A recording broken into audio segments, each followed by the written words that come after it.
Doctor Jaishankar Tripathi द्वारा लिखित प्रस्तुत खंड काव्य 3 सर्गों में बटा हुआ है। पहला संकल्प, संघर्ष और बलिदान में विभक्त हुआ है। इसकी कथा निम्न प्रकार की है।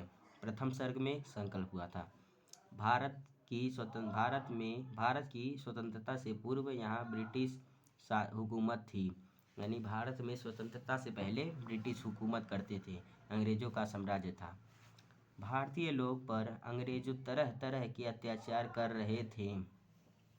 परिणाम यह हुआ कि अनेक भारतीय उत्साह वीरों ने स्वाधीनता की संघर्ष छेड़ दी। गांधी जी ने सत्य, अहिंसा तथा स्वदेशी का संदेश दिया। अंग्रेज सरकार द्वारा देशभक्तों पर विभिन्न प्रकार के जुल्म कर रही थी। एक तरफ अंग्रेज के द्वारा किए गए अत्याचार बढ़ रहे थे, दूसरी तरफ वीर देशभक्तों के हृदय में स्वतंत्रता की चिंगारी सुलग रही थी। उसी वातावरण में चंद्रशेखर आज़ाद ने आकर बलिदान का मार्ग प्रस्तुत कर दिया। चंद्रशेखर आज़ाद का जन्म मध्य प्रदेश के भौरा नामक ग्राम में हुआ था। बड़े होकर यह ब्राह्मण बालक अध्ययन करने के लिए काशी में आए।